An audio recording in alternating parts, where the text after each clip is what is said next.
All right, so this question has been coming up a lot. I'm excited to dive into it. Let's say you hold a bunch of Bitcoin and you can't find any juicy yields on Bitcoin because you really won't. You don't want to put it in a smart contract, in a liquidity pool at least. You don't want to put it at risk. You don't want to face any impermanent loss. You don't want to be taken out of Bitcoin into a different asset. What can you do? Or maybe you hold a bunch of ETH or a different kind of asset. You're like, I really just want to hold this because I know it's going to appreciate.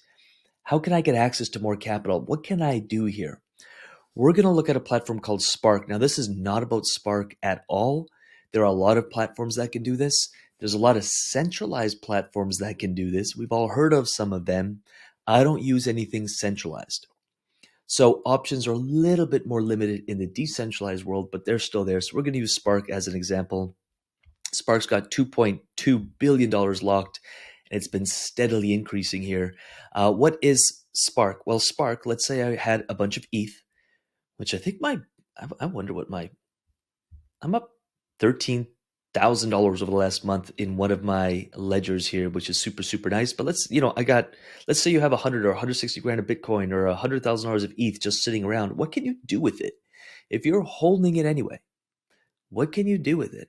Well, I could come in here, I could deposit ETH into the smart contract, and I could take a loan against it. So see how I can deposit, let's just say I deposit 1 ETH, right? Or maybe you have 10 ETH, $30,000 of ETH, and you're like, I just want to hold it for the next 6 months, 12 months. I don't want to do anything with it. There are platforms like Spark where you can take a loan against your ETH. You can set your LTV, your loan to value, to as conservative, moderate, or as aggressive as you want to get. Now, understand this. Let's say I have $30,000 of ETH or $50,000 of Bitcoin or whatever that may be. There's platforms for all types of assets. And I want to take a $10,000 loan against it. I'm going to be charged an 11% interest rate. And you have to ask yourself, can I make better than 11% on this 10,000? And you've got to make sure you know what you're doing because you don't want to get into something sketchy and lose that 10 grand because you're going to have to come up with 10 grand somewhere else to get your Bitcoin back, right? But the point is, I'll do this as an example. I'll just put in my max here of what I hold on a ledger at any given time. But let's just say on that $66, I want to take $20 out. So an LTV ratio of 30%. What I like about SparkFi is just their UI, which is why we're using it for a teaching moment here. There's a lot of platforms like this, by the way. It'll let me know what the liquidation price is if I take a LTV at 30%. So a loan to value ratio at 30%. Ethereum right now is worth 3K. If it drops to 1K, I would get liquidated, meaning I would lose this ETH. So you have to be aware of the risk here.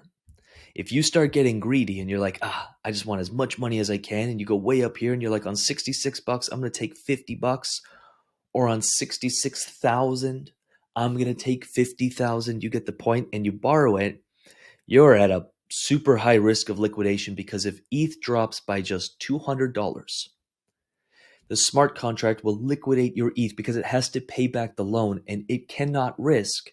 There's no like, hey, I'll pay tomorrow, or I'll pay next week, or hey, just give me another week, I'll get it. It liquidates you.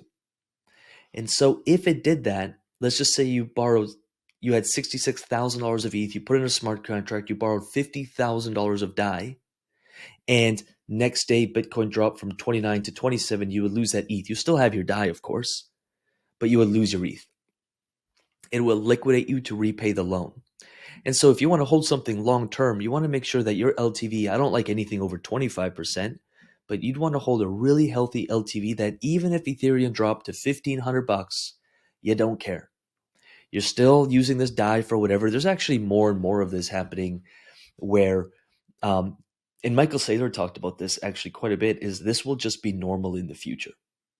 You don't want to trigger a taxable event with your Bitcoin. You don't want to sell your Bitcoin, but it's the bear market and you're waiting it out. Well, what can you do? You could lock your Bitcoin up in a smart contract, take some stable coin out, go do things with that stable coin. And as Bitcoin appreciates, you can pay back your loan and then whatever you decide to do with your Bitcoin. You get the point.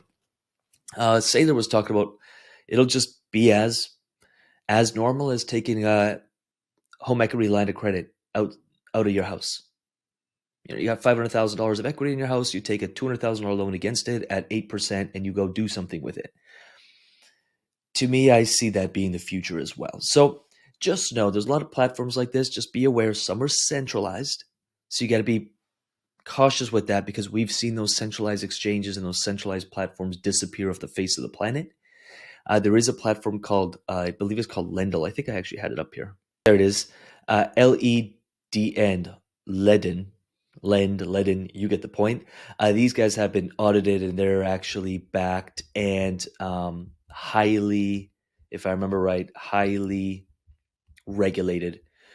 So there are centralized platforms, but again, I don't like centralized platforms. I like decentralized platforms. So again, Spark, I mean, Radiant would be an example of it as well, but where you can lock up assets and take a loan against it and just be aware of the risks. You got to trust the platform. There's still a smart contract in there. And if you get too greedy, you can get liquidated, meaning you would take a bit of a loss. You don't lose everything because you have the loan, but you would take a loss. And you're going to lose that asset that you want to hold for the long term anyway. So there is a risk there, of course. So that's that. Let me know in the comments if you got any questions, any follow-up stuff. Would you like any kind of content on this YouTube channel? What can we do for you? How can we help you? Do you have access to the free course? Because we cover some of this stuff in there. Plus, we drop all of our videos inside the free course, so you'll never miss a video. Do let me know if you want access to the free course. With that said, I'm going to move me in the middle. Appreciate your time. Like this video, subscribe to this channel, and I'm going to leave 4 videos in the 4 corners of my screen for your viewing pleasures. Do check them out, study this stuff, spend a couple hours on the YouTube channel. And with that said, hope this was helpful. See you in the next video. Peace.